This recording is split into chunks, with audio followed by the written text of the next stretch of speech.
2024년 12월 21일 먼트리 주제는 금투자입니다. 호스트는 정유라입니다.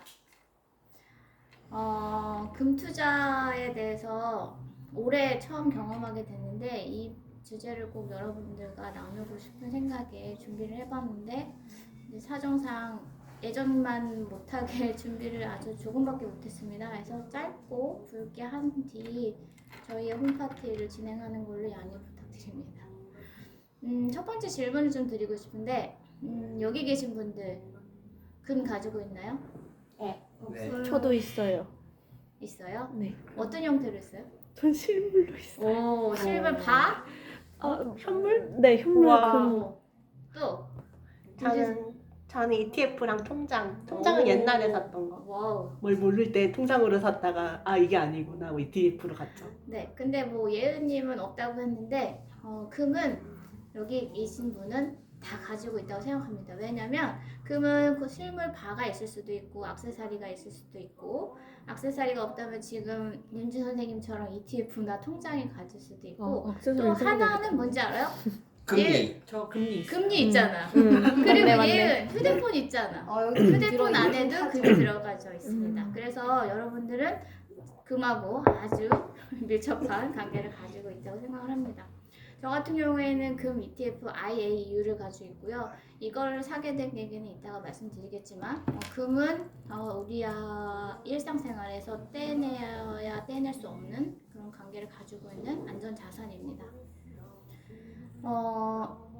금 ETF 설명 가기 전에 원소, 우리가 금속 중에 굉장히 희소 가치를 가지고 있는 금은 몇 번인지 알아요? 어디서 번호? 우리 원조주기에 맨날 학교 때 외웠는데 우리 교사 선생님들 원자 번호 기억나요? 선생님. 기억나요? 과목이 달라. 페이지 96번? 어쨌든 26분인가? 네, 96번? 96? 하여튼 96? 금은 이제 금속물 중에서도 내구성이 굉장히 그리고 유연하다고 해서 연속성이 있다고 하는데요. 얘로 유일하게 구성물이 부패되지 않고 산화되지 않고 그대로의 유지를 한 1000년 넘어도 그대로 유지할 수 있는 게 단 하나 금이라고 합니다. 그래서 금이 지금 화폐, 투자로까지 남는 건데요. 어쨌든 그 많은 금속 원소 중에 금이 유일한 그런 가치를 가지고 있어서 오늘 이렇게 공부를 하게 된 것 같습니다.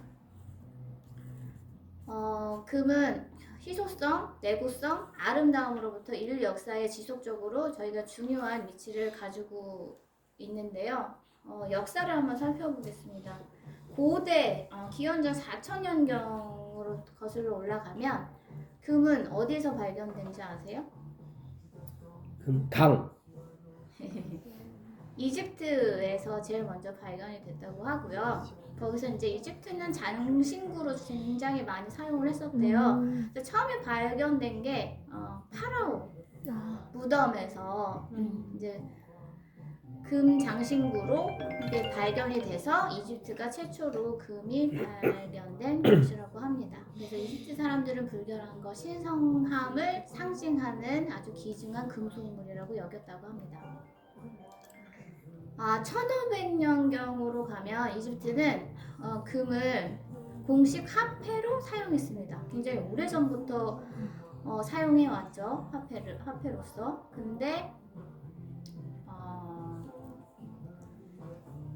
국제무역으로도 중요한 역할을 했는데 당연히 우리가 생각해봐도 마찬가지일 것 같아요.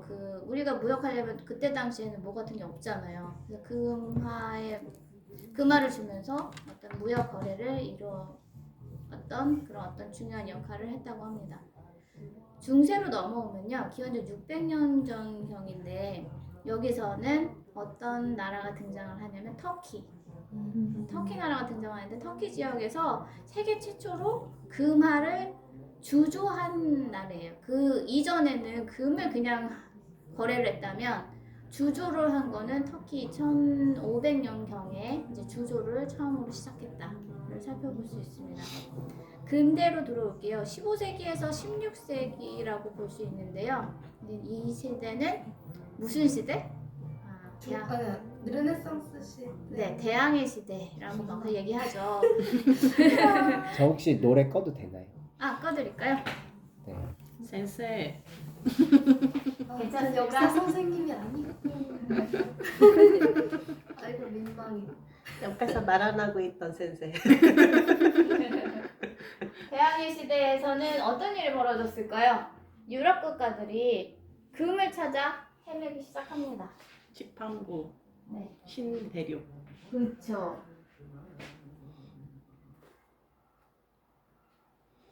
이제 꺼졌다. 갑자기 그래서 조용해졌어. 너무 조용한데? 너무 정확한데? 그래서 그 유럽에서 아메리카 쪽으로 그 대륙 쪽으로 이제 탐험을 하면서 금을 찾아 나서는 거예요. 근데 이 탐험전, 이 대항해 시대에서 제일 수탈을 많이 당한 나라가 어딜까요? 아프리카? 수탈을 당한 나라. 수탈. 아프리카. 그 중에서 마다가스카르? 이제 아니 아프리카 말고 제일 수탈을 많이 당한 나라는 스페인하고 포르투갈이었다고 합니다. 한 나라 진짜요? 아니에요? 약간 한 나라. 그 수탈을 한 나라 아니에요? 당한 거. 수탈을 당했대요. 진짜요? 네. 누구한테 대량으로 뜯긴 거지? 수탈을 당했다고 합니다. 스페인하고 포르투갈이. 좀 왠데? 했을 것 같은데. 걔네가 네. 그니까. 걔네가 했을 것 같은데 제일 스타를 했잖아. 걔네가 삥 뜯은 거 아니었어요? 그러니까. 네. 영국한테 당한. 혹시 전 세계한테 누구한테 갈 때? 했다고. 했다고. 했다고. 예. 전 세계를 아, 향해 삥 뜯고 맞죠. 있던 시기였던 네. 거예요. 스타를 한 거지 걔네가. 예. 그래서 대량으로 그런 짓을 했던 건데 우리나라도 일제시대 때 수탈을 당했습니다. 맞아. 야 강물 생산이나 이런 거를 전혀 몰랐던 우리나라도 노다지. 어쨌든 그런 걸 알고 있는 일본이 가만히 있을 수는 없었죠. 그렇게 하는 기술자, 그 다음에 금의 대부분 우리나라가 보유하고 있는 금은 100톤 정도라고 예상을 하고 있는데 그 중에 70%를 가져갔다고 합니다. 야, 진짜 이제 못 많이 뜯어갔습니다. 저희 나라에서. 자, 그러면 그 금이 제일 많이 발견된 나라는 금? 많이 있을 것 같은 나라. 미국, 오, 맞아요. 또 하나 더. 영국? 호주입니다. 호주? 네, 그래서 대규모의 그러니까 그 금광이 발견이 돼가지고 굉장히 많이 있다고 해서 이거를 골드러시라고 합니다. 그래서 골드러시가 일어나면서 굉장히 경제적으로 이동이 생기면서 미국도 호주도 그렇게 새로운 경제적 자리매김을 하기 시작했다고 합니다. 그때 당시 호주면 영국이네. 영국 땅이니까. 호주. 그랬어요? 영국령. 영국 땅. 아 영국령. 그때부터 영국 당했나? 그렇다고 합니다. 쳐들어가서 영국 땅이 되지 않았을까? 네. 자, 현대 20세기에 들어와서 생겨난 게 있습니다. 굉장히 중요하게 여겨져야 하는 부분 중에 하나인데 근본이지. 맞습니다. 금본위제가 도입이 되면서 골드 스탠다드라고도 말을 하거든요. 금본위제를. 그래서 도입되면서 각국의 화폐 가치가 금에 의해서 결정된다라는 게 금본위제라는 제도입니다. 20세기로 넘어가기 전에 벌써 이 중반쯤에 왔을 때 금본위제가 폐지됩니다. 그래서 더 이상 그 화폐의 기준이 아니게 되었습니다. 생각보다 저는 금본위제가 좀 길었을 것 같았었는데 20세기에서 지나가기도 전에 중간에 폐지됐다는 거는 이번에 공부하면서 처음 알게 됐습니다. 금속으로 제일 높은 가치를 지니고 있는 금, 주로 투자 자산으로도 쓰이고 중앙은행에서는 준비 자산으로도 많이 보유를 하고 있는데요. 그뿐만 아니라 굉장히 전 세계에서 금은 고급 장신구 제작에 많이 사용하고 있습니다. 전 세계에서 금이 지금 희소성이 있다라는 거는 그에 계속 생산되는 그 금속이 아니기 때문에 희소성이 있고 가치가 있다라고 얘기를 하는데 얼마 정도 있을 것 같아요? 이거는 쇼츠에서 봤는데. 나도 얼마 전에 쇼츠에서 봤는데. 생각이 안 나지. 700톤? 24만 톤. 아. 네, 중에서 지금 채굴된 게 어느 정도? 약 한 70%? 약 17만 톤 정도가 발굴이 됐다고 합니다. 맞네. 네, 그래서 아직 저희가 예상치는 이제 좀 한 7만 톤이 남았는데 전 세계에서 쓰는 금이 얼마나 많이 빠른 시간에 독이 날지는 모르겠지만 많이 채굴됐다라고 보고 있습니다. 미국이 굉장히 많은 금을 보유한 나라로 탑인데요. 미국이 제일 금강이 많이 발견된 것도 그렇지만 금 가지고 있는 그 보유 수량이 제일 많대요. 그래서 제가 아까 살펴드린 것처럼 미국이 제일 많고 한국은 아예 없나 싶었는데 100톤 정도가 있다고 하니 그나마 속으로 다행이라 해도 아까 일제 시제 그 일본 사람들 때문에 안 빼앗긴 것 가져갔으면. 때문에 이제 30%밖에 없다 생각합니다. 그럼 지금 가지고 있는 건 100톤이 아니니까. 아니죠. 100톤 정도가 다시. 있다고 생각했는데 70%가 날아갔잖아요. 300톤 정도 있었나? 그러면 30톤밖에 없는 거예요? 그렇죠. 자, 현재 시세의 금값은 얼마죠? 49만 원? 이 정도 하지 않나? 어제가로 보니까 46만 9,800원이 조금 떨어졌어요. 떨어졌네. 네, 46만 9,800원이었고 8월 달쯤에 40만 몇천 원이었었어요. 엄청 그러니까 엄청 올랐어. 진짜 금이 어마어마하더라고요. 제 동생이 지금 결혼 준비하는데 금 가게를 못 가더라고요. 너무 가슴 떨린다고. 그러면서 금 가격이, 그리고 금 단위는 여러 단위로 이제 저희가 살펴볼 수 있는데, 단위 아시는 분? 돈. 네, 한도는 3.75 정도라고 얘기하고, 또 온스도 있잖아요. 맞습니다. 온스는 우리나라가 쓰는 단위가 아니죠. 네. 그리고 또 또 제일 있어요? 많이 맞습니다. 그럼. 왜냐면 여기는 금 통장도 가지고 있고 ETF를 어. 가지고 있기 때문에 그 단위를 참 잘 아시는 거죠. 금이 또 어떤 분류로 다지냐면 순도 몇 프로? 18K 90%. 네.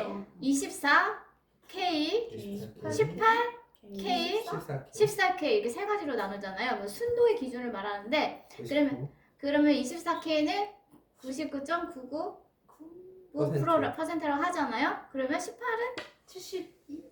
78? 75%, 생각보다 많이 들어있네. 14, 한 58? 57? 58.5 정도라고 오, 합니다. 센세. 센세 나왔어. 네. 이게 어떻게 나냐면 24 나누기 18, 24 나누기 14라고 하면 이 정도의 퍼센트를 계산하는 건 단위라고 해서, 저도 예전에는 너무 무식해가지고 그러면 18K는 금이 아니야? 했는데 이 나머지 퍼센트만 구리나 은 이런 게 섞이는 거고 불순물이 섞이는 거고 금은 금이었다는 거 참 무식했구나 라는 생각을 했습니다.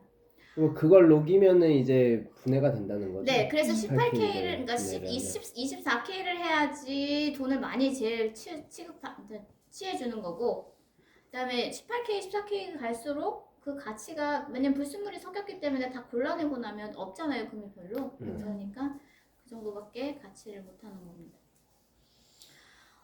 예전 중동 시대에 이런 그 K라는 그 순도를 여기는 단위를 썼는데, 이거는 유래는 그 캐럽이라는 식물이 있었대요, 중동에. 그래서 그게 식물을 손으로 한 움큼을 쥐면 한 24개 정도가 잡힌대요. 그래서 이 단위를 쓰게 생각한 게 그 중동 시대에 이 캐럽이라는 식물을 손에 잡는 그 재는 거를 따져가지고 금에다가 적용한 유래가 있다고 합니다. 캐럿? 캐럽이라는 식물. 그래서 지금 46%가 장신구로 사용을 하고요. 되게 금은 되게 많다. 투자로는 35% 정도, 그다음에 중앙은행이 한 12% 정도라고 합니다. 이제 본격적으로 6개로 삐삐가 계속 오고 있나 봐. 맞아요. 돌동풍이. 금은 주식, 채권하고 달리 간다. 또 어떻게 안전자산. 그다음에 또 하나 표현하면 이자를 안 주는 투자로 유명합니다. 근데 그래서 우리가 그냥 얘기할 때는 좀 있어 보이는 단어로는 상관관계가 별로 없는 것이 투자 중에 금투자라고 합니다. 그거는 어떤 그래프를 얘기를 하냐면 현재 제가 리얼트 인컴이 마이너스 7%예요, 현재. 그리고 IAU 제가 금 ETF 한다고 했죠? 그게 지금 현재도 플러스 14.6%예요. 그리고 저 지금 채권 가지고 있는 채권 ETF가 마이너스 0.1%예요. 그렇게 돼서 내가 제 통장에 얘가 상관관계를 안 가지고 있기 때문에 주식이 움직이고 채권이 움직여도 금은 반영이 다르기 때문에 저의 통장 계좌의 주식 계좌는 굉장히 평탄하게 유지를 하는 그래프를 가지고 있습니다. 그래서 금 투자가 이전부터 했었어야 되는데 저도 올해부터 했었거든요. 그래서 올해는 쩌저르게 느꼈습니다. 아, 금 투자가 해가지고 내 통장이 이렇게 안정적으로 돌아갈 수 있구나라는 생각을 했습니다. 자, 6가지로 금 투자를 살펴보도록 하겠습니다. 윤주 선생님이 가지고 있는 골드뱅킹. 골드뱅킹의 장점을 살펴봅니다. 어디 은행에 가서 하셨어요? 신한이요. 맞아요. 은행은 어느 은행에서 할 것 같아요? 다? 다 하지 않아요. 신한. 국민에도 있긴 하던데. 맞아요. 또 하나. 기업. 우리 아. 이렇게 세 군데서 주변에서 가깝다라고 생각을 하고요. 여기는 단위가 우리가 1g 단위 이렇게 하지 않고 0.01 그램 단위로 살 수 있습니다. 그래서 장점이 있고요. 근데 실물 출고가 가능해서 가지고 계시는 거예요? 아니요, 처음에 뭔지 몰라가지고 금을 투자해야지 그리고 통장을 개설했어요. 네네. 그렇지만 수수료를 내고 계시죠? 네, 네. 그래서 억울해하고 있습니다. 네. 그래서 지금 제가 6개 중에서 하는 거는 제 1등의 순위로서는 좀 뒤로 빠진다. 왜냐면 아까 이자를 주지 않는 금 투자는 수수료가 나가면 안 되잖아요. 최대한 수수료와 보수 운영비가 안 드는 곳이 돼야지 내가 더 이득을 많이 보게 되는 구조이잖아요. 그렇기 때문에 금 통장은 좋기는 하지만 이런 단점을 가지고 있다. 그럼 질문이 있어요. 네. 그러면은 그 금통장은 일단 수수료가 있고 네. 금으로 찾을 수 있는 거예요? 네. 내가 그래서 그거 질문하려고 그래서 뒤에 그랬어. 얘기했잖아요. 그래서 실물로 가지고 계시나요? 근데 실물로 출고가 가능한 거예요. 아, 그래요? 그럼 어떻게 줘요? 골드 바로 주나? 골드바로 줘요. 네. 아, 진짜요? 그 단위로 이제 쌓아지면 이제 받을 수 있습니다. 아, 쌓아지면 받을 수 일정 있어요. 단위로 근데? 끊어. 아니 벌도 방까지도 안 달아놨는데 어떻게 0.01g이면 지금 0.01g이면 지금 얼마냐? 천 단위잖아요. 몇천 원 단위를 모아가지고 단위까지 꺼내야 되는데 바로 어떻게 만들어 줄 수가 없잖아요. 소소 불면 구멍이 뚫리는 아이. 아, 그러니까 그 일정 그 수치에 올라가면 그때 찾을 수 있는 거예요? 네네. 하나를? 실물을 찾을 수 있습니다. 아. 실물을 실제. 찾을 때 뭔가 피가 드는 것 같아요. 그죠? 15%를 냅니다. 오, 그렇게 떼고 네. 하는 거. 우리가 대부분 배당 세금이라고 보면 되네. 네, 우리가 네, 그러면 배당 배당 수수료 내잖아요. 아니네. 그래서 15% 정도 내거든요. 출금을 하면 안 되겠네요. 네, 그냥. 출금하는 게 좋습니다. 혹시 수수료는 수수료는 어떻게 발생하지 되나요? 수수료 발생하지 않습니다. 아까 그 가지고 있으면 수수료 발생하죠. 네, 그래서 가지고 있을 때는 수수료가 발생하지 않고 내가 금을 출고했을 때 팔 때만 15%를 내기 팔 때 때문에 무조건. 아. 네네. 출금을 안 하고 그냥 출금을 해도 하고 어느 시장에 예를 들어서 내가 40만 원에 들어갔어요. 그러면 네. 지금은 47만 원으로 봅시다. 7만 원 이득이잖아요. 네. 그러면 어쨌든 내가 꺼내도 이득이 되잖아요. 네. 그럼 그렇게 생각을 하면서 꺼내야죠. 내가 수수료보다 많이 받아야 될, 그러니까 수수료보다 상황이 될 때. 이득일 때. 네, 맞습니다. 그러면 그 차액에 대한 그 15%인가요? 아니면 전체 금액에 대한 15%예요? 차익, 차액에 차익에 대한? 대한 네. 15%죠. 안 와 그랬으면 근데 너무 세다 진짜. 네. 세금인 것 같아요. 네, 세금 우리 배당 우리 낼 때도 빼고 받잖아요. 15.4% 똑같아요. 안 그러면 그 금 투자 쉽지 않지. 그래서 이제 있어요. 어쨌든 수수료는 그렇게 많이 들지 않는 장점이 있는 반면에 출고했을 때만 좀 그런 거를 고민하면서 꺼내야 한다. 그럼 그냥 투자할 때는 아무 돈도 내지 않는 거예요? 네네. 아. 일단 가져가는 겁니다. 자, 두 번째 금 펀드가 있는데요. 금 펀드는 예상 회복건데 실물을 투자하는 것과 금 회사에 투자하는 거 그런 걸 매수하는 거거든요. 근데 여기서 그냥 우리가 봤을 때는 장점은 굉장히 많은 계좌에서 얘를 펀드를 들 수 있어요. 우리가 많이 하는 ISA도 가능하고 IRP도 가능하고 연금 계좌도 가능하고 등등등 거기 계좌에서 이 펀드를 운영할 수가 있다는 장점을 가지고 있습니다. 매매가 굉장히 편하죠. 어쨌든 그 우리가 가지고 있었던 IRP나 이미 만들어진 계좌에서만 움직이기 때문에 되게 편하고 1,000원 단위로 가능하다고 합니다. 매매할 수 있는 게. 그리고 단점은 뭘까요? 개인의 역량이 너무 많이 발휘돼요. 영향을 많이 받아요. 펀드는 빨리빨리 못 판다. 떨어질 수가 빨리빨리도 못 팔, 네, 맞습니다. 금회사의 주가에 영향을 많이 받겠죠. 그 회사의 사정에 따라서 굉장히 많은 변화가 있을 수도 있고, 그래서 보수도 비쌉니다. 그럼 금회사라는 건 금책을 하는 네, 그 채굴하는 광물 회사? 회사라고 아. 말하죠. 마인이라고 말을 하는데 그 회사의 상황에 따라서 주가가 왔다 갔다 하면 내 금값도 왔다 갔다. 그러면 뭐 좋을 때도 있고 나쁠 때도 있고 맘 편할 일이 없겠죠. 그래서 이런 장단점을 가지고 있다. 펀드의 단점이 거기도 있는 거 아니에요? 뭐 예를 들어 펀드 운영비. 매니저가 운영 아까 능력이 운영 보수 떨어지는 수수료가 거. 되게 네, 비쌉니다. 그리고 그래서 운영 수수료가 비싸고 네. 안정자산인데 안정하지 않겠네. 그래서 안정하지 않다라는 것을 분류해서 지금 얘기하고 있는 위험자산. 위험자산. 자, 그러면 세 번째. 지금 윤주사님이 하고 계시는 ETF? 국내 ETF 하고 계시죠? 네. 네. 저는 해외 ETF를 하고 있는 겁니다. 앞서가는 자. 네. 그래서 국내 ETF는 얼마 단위죠? 아까는 펀드는 1,000원 단위라는데 얘는 얼마 단위? 10,000원 단위. 10,000원이었던 네, 거. 10,000원 단위입니다. 살 때, 팔 때 비용이 있어요.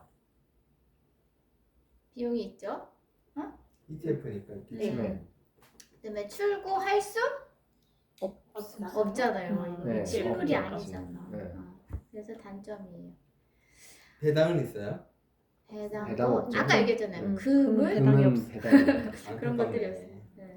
네, 네 번째 제가 하고 있는 미국 ETF. 제일 대표적인 ETF 알고 계시나요, 윤선생? 저요? 윤선생 알고 있어요? 아니요. 몰라요. GLD, 우리 GOLD처럼 GLD 미국 시장에서 굉장히 많이 전 세계에서 크고, 그러니까 전 세계에서 굉장히 크고 많은 사람들이 이거를 이용하는 그 ETF가 GLD가 제일 유명하고요. 그다음에 IAU는 GLD에서 파생된 거. 그래서 GLD에서 단점을 보완해서 만든 IAU. 그래서 제가 그래서 GLD를 할까 IAU를 할까 해서 소심한 정류라는 IAU를 했습니다. 또 한 가지는 ETF는 운영수수 보수료가 든다고 했잖아요. 그런데 GLD가 더 비싸거든요. 그래서 제가 그랬잖아요. 투자할 때는 이자가 안 붙기 때문에 얼만큼 수수료가 안 드냐, 보수 운영비가 어떻게 운영되냐에 따라서 선택을 한다. 그래서 저는 그냥 선택의 여지 없이 그냥 운영수수 보수료가 작다고 해서 IAU 그리고 단점을 좀 보완했기 때문에 IAU를 선택했습니다. 이것도 똑같이 미국의 ETF이기 때문에 250만 원 넘으면 수익률이 양도소득세 얼마를 내요? 22%. 22% 냅니다.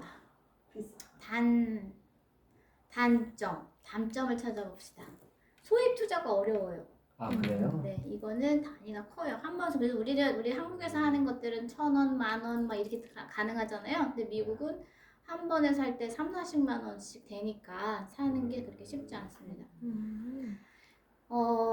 그리고 어떻게 우리나라 돈으로 운영돼요? 아니죠. 달러로 운영되니까 한전 수수료도 발생하겠죠. 그리고 또 시간이 오래. 네. 투자 실시간으로 주식을 사고 팔 수 없어요. 미국 시장에 따라서 가야 되니까 좀 우리랑 좀 안 맞죠. 그래서 대부분 수수료 퍼센트가 0.4% 정도 줍니다. 그래서 생각해보면 0.4면 굉장히 큰 거예요. 맞아요. 0.4. 0.4는 큽니다. 네, 다섯 번째. 제가 여기서 설명하기 전에 평론을 가질 수는 있겠지만 다섯 번째가 제일 하이라이트입니다. 오늘의 KRX라고 하는 금 현물 투자입니다. 금 거래소 KRX 그런가? 코리아 익스체인지라고 하는 약자입니다. 금현물. 그래서 2024년 3월 24일에 개설을 처음 시도한 거예요. 그래서 한국거래소에서 통해서 1g 단위로 한국예탁금융원에서 이제 보관을 하고 있는 계좌 그 형태예요. 그래가지고 저희가 이제 금을 실제적으로 출고할 수도 있고 계속 이 작은 단위로도 투자를 할 수가 있는데 굉장한 거는 왜 이게 하이라이트라고 말하냐면 항상 지금 저희가 봐왔다시피 수수료가 드니 보수 운영비가 드니라고 하잖아요. 얘는 수익 비과세입니다.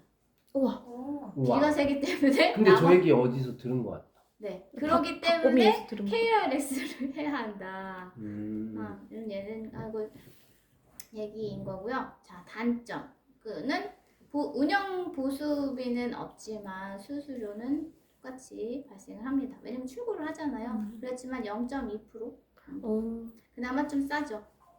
1g 단위로 저희가 출고할 수 있고요. 어디서 만들 수 있어요? 한국금거래소. 아니요. 증권사에서 증권. 만 살 수 있습니다. 증권사에서만 살 수 있어요. 어디서든요? 네. 근데 궁금한 게 있어요. 네. 그러면은 그 KRX 그걸 만약에 100만 원치 샀다가 오르면 그걸 찾을 때 돈으로 안 찾고 금으로만 찾을 수 있어요? 그냥 수수료 안 받고 돈으로 팔면 안 돼요? 이거는 금으로 제가 사놨으면 금을 팔아야죠. 금을 팔아야지만 내 돈이 이제 금으로만 출고하는 거잖아요. 네. 근데 얘는 근데 그래서 I가 자가 붙은 IKRX라는 그런 그 ETF가 하나 생겼는데 걔는 그 실물 금을 거래하는 거는 아니라고 했거든요. 그래서 걔가 그거를 보완하는 거가 아닐까 싶은 생각이 듭니다. 알아봐야겠다. 그래서 이 부분은 제가 조사한 바는 이렇게 미미하기 때문에 가서 기타 공부를 좀 하시고 네. 사시면 좋을 것 같습니다. 그럼 마지막으로 여섯 번째. 여섯 번째 뭐가 남았을까요? 현물. 그야말로 그냥 내가 금 가지고 사는 있는 거. 거. 제일 안 좋은 거 아니에요? 실물금. 저 실물금 내다 팔 수 있는 거는 거의 없는 것 같은데 이거가 뭐 장점이 뭐가 있겠어요? 전쟁. 전쟁 나면 들고 아니, 일단은 바라보면 기분이 좋다. 그죠 아, 맞아요. 수 있나? 그래 진짜 사람들이 막 번쩍번쩍한 거를 제일 좋아한대요 인간의 특성상. 그런데 까마귀 보면서 와막 이게 그런 어떤 기분이 업되는 부분도 있고 내가 보유하는 동안은 수수료가 들어 뭐가 들어 아무것도 안 들잖아요. 자 근데 단점은 뭐야? 파는 거 수수료. 팔기 진짜 어렵다. 가는 거 타이밍 그걸 또 짊어지고 가서 파는 것도 문제지만 거래할 때는 서로 간에 여러 가지 이제 에피소드도 있다고는 하는데 실제 이 금인지 아닌지 보증서를 어떻게 서로 교환을 하면서 거래를 할 거예요. 맞아. 그래서 중간에 브로커 같은 업체가 있대요. 금거래소 가져가면 안 돼요?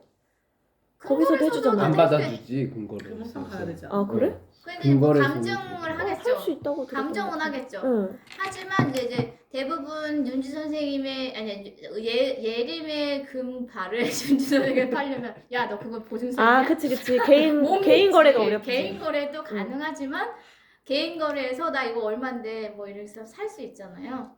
그래서 내가 이거를 현금화해서 살 때는 조금 손해도 볼 수 있다. 이런 부분이 있고 나는 제일 두려운 거 이거 같은데 분실의 위험. 아하. 나는 이게 제일 위험할 것 같아. 그래서 마음을 못 두지. 마음을 못 두죠. 네. 그래서 이 또한 아까 그랬잖아요. 금을 팔 때는 항상 수수료가 세금 많이 내요. 팔 때는 15% 내요. 똑같이. 그렇기 때문에 어쨌든 금 팔 때는 좀 생각하면서 팔지만 금이 있어서 행복한 건 사실이다. 금이 없어서 망정이지 금이 있다는 거는 행복한 일인 거고요.